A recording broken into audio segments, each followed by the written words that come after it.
So after the match, after the retirement of the captain, leader, legend, একটা গানের লাইনই সবার হয়তো মনের মধ্যে এসেছিল যে অভি না যাও ছোড়কর কে দিল অভি ভরা নেহি। এই মুহূর্তে দাঁড়িয়ে নতুন একটা অধ্যায়ের সামনে আমরা দাঁড়িয়ে, নতুন একটা দিনের সামনে আমরা দাঁড়িয়ে, যেখানে হয়তো পরবর্তী ম্যাচটা থেকে আমাদেরকে নতুন কিছু ভাবতে হবে।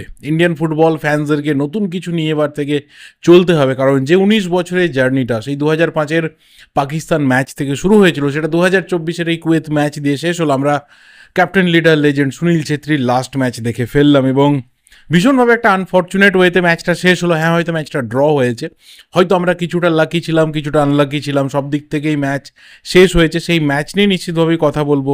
সুনীল ছেত্রীর লাস্ট ম্যাচ, তার আগামী যে রিটায়ারমেন্ট জীবন রয়েছে সেটা খুব ভালো কাটুক। আগামী সিজনটা, মানে এই 2024-25 সিজনটা তাকে আমরা ক্লাব ফুটবলে দেখতে পাবো বেঙ্গালুরুর জার্সিতে। তারপর থেকে শুধুমাত্র ইতিহাসের পাতায় সুনীল ছেত্রীকে সবাই দেখতে পাবে। তার যে হিস্ট্রি রয়েছে, যে মেমোরিজ রয়েছে, সেইগুলোকে আমরা মনে করব এবং নতুন যারা আসবে তাদের প্রত্যেকের মাথাতে কিন্তু একটা পাহাড় প্রমাণ চাপ থাকবে যে সুনীল ছেত্রীর জুতোতে তারা পা গলাচ্ছে। সুনীল ছেত্রী যে নাম্বার 9 পজিশনটাকে এতদিন ধরে ভারতীয় ফুটবলে লিড করেছে, সেই জায়গাটাতে তাকে আসতে হচ্ছে। কে আসবে, কে জায়গা নেবে, কারা সুযোগ পাবে, কারা সুযোগের সদ্ব্যবহার করবে, সব কিছু নিয়েই কিন্তু ভারতীয় ফুটবল এগিয়ে যাবে। কিন্তু এই মুহূর্তে দাঁড়িয়ে আমরা ঠিক কোথায় দাঁড়িয়ে, সব কিছু নিয়ে আজকে কথা বলবো। চলো, প্রথম যে ব্যাপারটা সেটা অবশ্যই আজকের ম্যাচটা। নিশ্চিতভাবে সেই ম্যাচটা নিয়ে কথা বলতে হয়, কারণ at the end of the day যে কোনো হিউম্যান বিংয়ের থেকে দেশ বড়।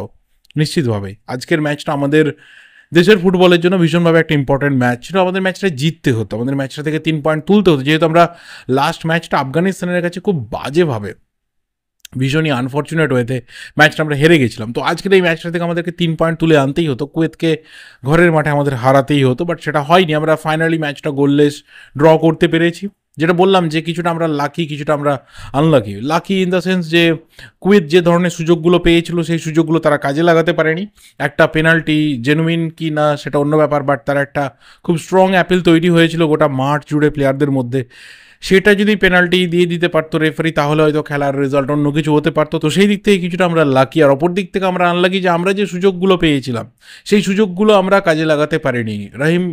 রহিম আলী নাবার কিছুক্ষণের মধ্যে একটা ম্যাচের সব থেকে সহজ সুযোগকে পেয়েছিল, কাজে লাগাতে পারেনি।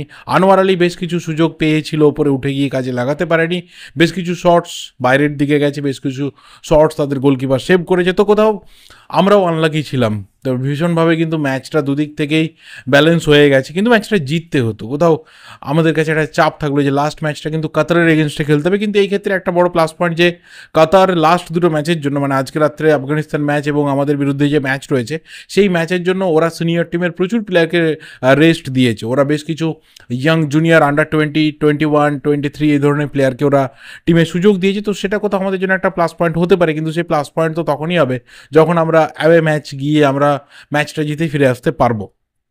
আজকের ম্যাচে নেগেটিভ কী কী হলো, কী কী পজিটিভ হতে পারতো সেই নিয়ে খুব ডিটেলসে বলে লাভ নেই। শুধু আমি দুটো জিনিস বলতে চাই। এক হচ্ছে যে এই যে 1 মাসের একটা ক্যাম্প, সেই ক্যাম্পটা কিন্তু আমাদেরকে কোনোভাবে হেল্প করলো না। যেটা নিয়ে এতদিন অবধি ইগর স্টিমাস তিনি ভোকাল ছিলেন যে লঙ্গার ক্যাম্প দেওয়া হোক, লঙ্গার টাইম জুড়ে টিম প্র্যাকটিস সেশন পাক, সেটা টিম পেয়েছিল। বাট তারপরে কিন্তু তার যে সুফল, সেই সুফল কিন্তু আমরা আজকের ম্যাচে তুলতে পারলাম না। অ্যান্ড সেকেন্ড থিং হচ্ছে বেশ কিছু পজিশনস রয়েছে, বেশ কিছু প্লেয়ার রয়েছে, বা অন্ততপক্ষে কোচের স্ট্র্যাটেজি রয়েছে, যেগুলো কোথাও আমাদের জন্য অন্তত নেগেটিভ ওয়েতে যাচ্ছে।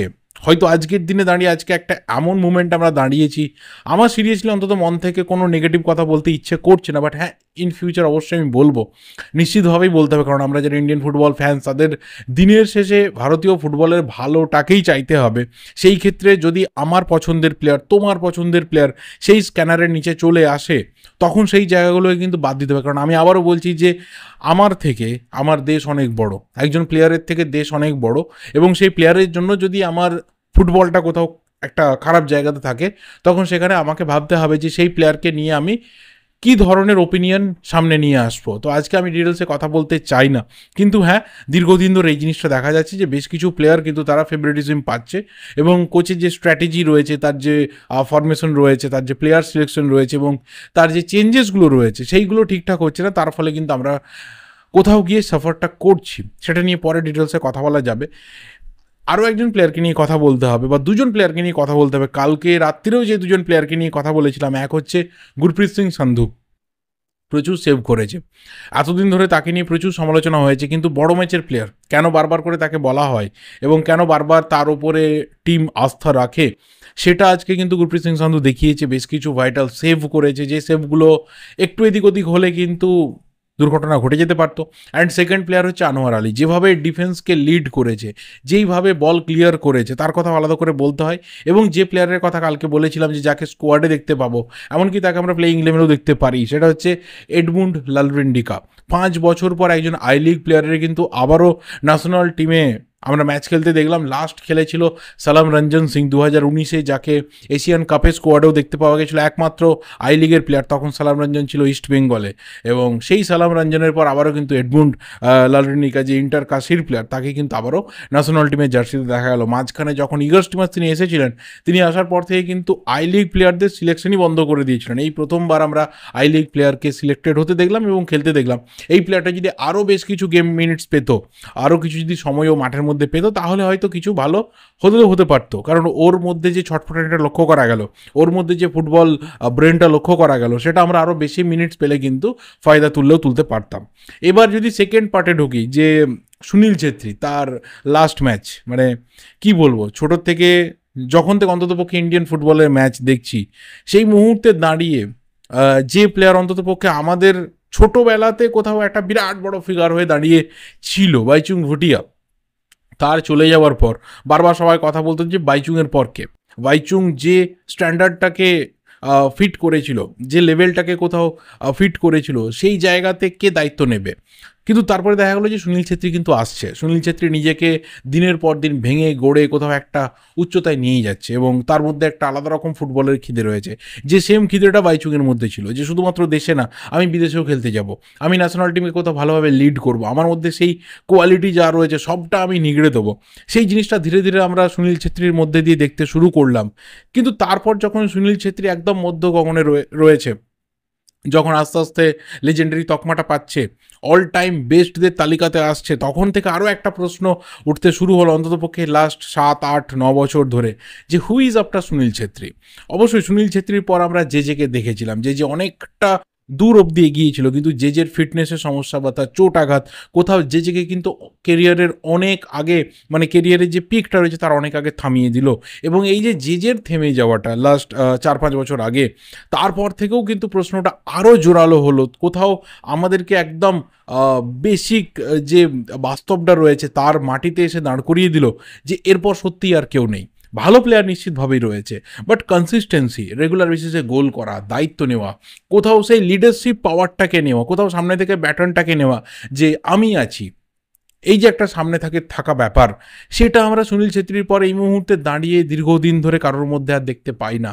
এবং যে গোল ডিফারেন্সটা, যারা এই মুহূর্তে টিমের প্লেয়ার রয়েছে, তাদের যে গোল ডিফারেন্স বা গোল কন্ট্রিবিউশনের যে ডিফারেন্স, সেটাও কিন্তু হিউজ। এবং সেখানেই কোথাও প্রশ্ন ওঠে যে who is after Sunil Chhetri. নিশ্চিতভাবেই আজকে একটা ভীষণ বড় দিন আমাদের জন্য, যে দিনটা থেকে আমাদেরকে এবার নতুন কিছু ভাবতে হবে। এতদিন তো সুনীল ছেত্রী ছিল, অনেক বড় ম্যাচ বাঁচিয়েছে, এবার বলবে যে আমরা কি এমন লেভেলে খেলেছি, আমরা আমাদের মতো লেভেলে যা খেলেছি সেই জায়গাটাকে আমাদের এখানে মাপা দরকার। আমরা নিশ্চিতভাবে এই লেভেলে থেকে এশিয়ান কাপে ভালো কিছু করতে পারবো না, ওয়ার্ল্ড কাপ কোয়ালিফিকেশন করতে পারবো না, বড় দেশের বিরুদ্ধে এমন কিছু ভালো খেলতে পারবো না, কারণ আমাদের স্ট্যান্ডার্ড অফ ফুটবলটা যেখানে দাঁড়িয়ে রয়েছে, সেই জায়গাটা সবার আগে মাথায় রাখতে হবে। কারণ আমাদের এখানে প্রচুর প্লেয়ার রয়েছে যারা ক্লাবের হয়ে যখন নামে তখন হয়ে যায় বাঘ, আর যখন দেশের হয়ে নামে তারা হয়ে যায় বিড়াল। এই জিনিসটা দীর্ঘদিন ধরে চলে আসছে, এটা যতক্ষণ না কাটবে, যতক্ষণ না বেসিকটা ডেভেলপ করবে, যতক্ষণ না বিদেশি প্লেয়ারদেরকে ছাড়াও আমাদের দেশের প্লেয়াররা ভালো খেলতে শুরু করবে, ততক্ষণ তুমি ওভারঅল একটা ভালো কিছু পাবে না। কিন্তু যে ভালো জায়গাটা রয়েছে, সেই ভালো জায়গার মধ্যে যতটুকু ভালো খেলা যায়, সেই জায়গাটাই কিন্তু সুনীল ছেত্রীর জন্য এতদিন ধরে অনেকটা হাই লেভেলে টিকে ছিল। এবার কি হবে? এবার আজকের এই দিনটা ভীষণভাবে মেমোরেবল করে রাখতে চেয়েছিল এএফএফ, সব রকম প্ল্যান কিন্তু করেছিল। ম্যাচটা হয়তো আমরা জিততেও পারতাম, সেটা হলে আরও ভালো হতো। 60,000 দর্শক আজকে যুবভারতীতে উপস্থিত ছিলেন, প্রত্যেকটা মানুষ চিয়ার করে গেছেন একদম শেষ অবধি, এবং তারপর অবশ্যই যখন ফেলিসিটেশন হয়েছে সেখানে এএফএ তরফ থেকে যেমন তাকে সংবর্ধনা দেওয়া হয়েছে, রাজ্য সরকার থেকে দেওয়া হয়েছে, স্পোর্টস ডিপার্টমেন্ট থেকে দেওয়া হয়েছে, সমস্ত ফুটবলিং গভর্নিং বডিজ থেকে দেওয়া হয়েছে, ইন্ডিয়ান আর্মি থেকে দেওয়া হয়েছে, সেই মুহূর্তে দাঁড়িয়ে পুরো ফ্যামিলিকে ডেকে নেওয়া হয়েছিল, যেটা তার আগে অন্য কোনো ফেলিসিটেশনের সময় একবারও হয়নি। যখন ইন্ডিয়ান আর্মির তরফ থেকে ফেলিসিটেট করা হলো তখন কিন্তু পুরো পরিবার সুনীল ছেত্রী সেখানে হাজির ছিল। কলকাতার 3 ক্লাব ইস্টবেঙ্গল, মোহনবাগান, মোহামেডান পরপর তারাও কিন্তু ফেলিসিটেট করেছে সুনীল ছেত্রীকে, এবং যতটুকু অন্ততপক্ষে আজকের আয়োজন ছিল সব দিক থেকে বলবো যে একটা কোথাও একটা এরা যেমন শেষ হলো, নতুন এরা একটা স্টার্ট হবে, এবং সুনীল ছেত্রীর চোখের জল গোটা মাঠ প্রদক্ষিণ করা, এই সব কিছু নিয়ে দিনটা, এই ম্যাচটা মেমোরেবল হয়ে থাকবে। আর একটা জিনিসই বারবার করে আমাদেরকে ভাবতে হবে রোজ যে হুইজ আফটার সুনীল ছেত্রী, এরপর কে, দায়িত্ব কে নেবে, ইন্ডিয়ান টিমের ব্যাটনটা কার হাতে থাকবে, ক্যাপ্টেন কে হবে কি না হবে, তার থেকেও বড় কথা রেগুলার বেসিসে গোল করবে কে। কারণ লাস্ট কয়েক ম্যাচ ধরে বা বেশ কয়েক ম্যাচ ধরে কিন্তু আমরা গোল করতে পারছি না। এই গোলটা করবে কে? প্রচুর প্লেয়ার রয়েছে, প্রচুর প্লেয়াররা ক্লাব ফুটবলে প্রচুর গোল করে, প্রচুর গোল কন্ট্রিবিউশন দেখাচ্ছে, কিন্তু যখনই ন্যাশনাল টিমের জার্সি তার গায়ে ওঠে তখনই কিন্তু কোথাও গোল কন্ট্রিবিউশনের যে জায়গাটা রয়েছে, গোল করার যে জায়গাটা রয়েছে, নাম্বার 9 হিসাবে হোক বা উইং থেকে কাট করে গোল করা হোক, সেই কন্ট্রিবিউশন কিন্তু আমরা আর দেখতে পাই না। প্রচুর ম্যাচ হয়ে যায়, কারো 20টা, কারো 25টা, কারো 15টা, তারপরেও কিন্তু তাদের পা থেকে গোল আসে না। তো এই জায়গাটা কবে পরিবর্তন হবে, কবে আমরা কোথাও দেখতে পাবো যে রেগুলার বেসিসে আমরা গোল করছি, আমরা গোল করতে পারছি, আমরা ভালোভাবে গোল করে ম্যাচ জিতছি, সেই দিনকে দাঁড়িয়ে কিন্তু কোথাও আবারও আমাদের ফুটবলটা বেঁচে উঠবে, জেগে উঠবে এবং সামনের দিকে আরও এগিয়ে যাবে। এবং কিছু কিছু জিনিস হয় না, আমরা বলি যে ওপরবেলা যা করে হয়তো মঙ্গলের জন্য করে, এমনও হতে পারে যে আজকের এই যে রেজাল্ট এবং আপকামিং যে ম্যাচ রয়েছে তার রেজাল্টের উপর ডিপেন্ড করে আমাদের পরবর্তী ভবিষ্যৎ কী হবে, যে আমরা থার্ড রাউন্ডে যেতে পারবো কি পারবো না, তার উপরে ডিপেন্ড করে কিন্তু ইগার স্টিমাচ, যিনি অলমোস্ট এই মুহূর্তে দাঁড়িয়ে গোটা ইন্ডিয়ান ফুটবল ফ্যান্সদের কাছে ভিলেন হয়ে গেছেন, তিনি থাকবেন কি থাকবেন না সেটাও কিন্তু ডিসাইড হবে। তো কোথাও যদি আমাদেরকে নতুনভাবে এগোতে হয়, নতুন সিস্টেমের দিকে এগোতে হয়, নতুন প্ল্যানিংয়ের দিকে এগোতে হয়, নতুন একটা পুরো ফুটবল ভিশনের দিকে এগোতে হয়, তাহলে নতুন কোচ দরকার। সেই ক্ষেত্রে তিনি হয়তো এসে কোথাও ফুটবলটাকে দাঁড় করাতে পারেন, বাঁচাতে পারেন। এই যে ফেভারিটিজমের খেলাগুলো চলছে, এই যে বিভিন্ন প্লেয়ারের অটোমেটিক সিলেকশনের খেলা চলছে, উইদাউট পারফরমেন্স, ন্যাশনাল টিমে হোক বা কিছু কিছু ক্ষেত্রে ক্লাব লেভেলে হোক, উইদাউট পারফরমেন্সেও ন্যাশনাল টিমে সিলেকশন হয়ে যাচ্ছে, গেম টাইম পেয়ে যাচ্ছে কিছু প্লেয়ার, সেই জায়গাটা হয়তো বদলাতে পারে। এবং যেই জিনিসটা আমাদের দরকার সেটা হচ্ছে ওভারঅল ফুটবলের একটা রিস্ট্রাকচার দরকার, আমাদের যে ইনফ্রাস্ট্রাকচার রয়েছে সেটার একটা রিবিল্ডিং দরকার। তো সব দিক থেকে কিন্তু আমাদের কোথাও একটা সামনের দিকে এগোনোর ভীষণভাবে সময় এসেছে, তার একটা হার্ড রিয়েলিটি সেটা আমাদের সামনে এসে দাঁড়িয়ে রয়েছে, সেটাকে আমরা কতটা ফেস করতে পারবো, কতটা সেটাকে আমরা বিট করে এগিয়ে যেতে পারবো, তার সবথেকে বড় পরীক্ষা কিন্তু সামনের দিকে রয়েছে। এবং এখানে ইন্ডিয়ান ফুটবল ফ্যান্সদের জন্য সবথেকে বড় পরীক্ষা রয়েছে ধৈর্যের পরীক্ষা, যে তুমি কত দিন অবধি, কতটা সময় অবধি নিজের ধৈর্যকে কন্ট্রোল করে রাখতে পারছো। কারণ সাকসেস আসবে কি আসবে না, ম্যাচ আমরা জিতবো কি জিতবো না, কিন্তু দিনের শেষে আমরা যেন ইন্ডিয়ান ফুটবলের যে ফ্ল্যাগ রয়েছে সেই ফ্ল্যাগটা থেকে সরে না যায়, এইটুকু অঙ্গীকার অন্তত আমাদেরকে করতে হবে। একটা না একটা সময় গিয়ে আমরা হয়তো সাকসেস পাবো, তার জন্য একটু হলেও ধৈর্য ধরতে হবে, অপেক্ষা করতে হবে ভালো দিনের জন্য। সেটা কবে আসে সেটাই হচ্ছে সবচেয়ে বড় চ্যালেঞ্জ। সো বাস, এর বেশি আর কিছু বলার নেই। ভিডিওটা এই অবধি, ভালো লাগলে লাইক করো, শেয়ার করে, যা যা ওপিনিয়ন্স রয়েছে অবশ্যই কমেন্ট করে জানাতে থাকো। একটা ইমোশনাল ডে, দিনটা শেষ হলো, দেখা হবে পরের ভিডিওতে। Till then subscribe the channel যদি নতুন হয়ে থাকো। Thank you, good bye and good night.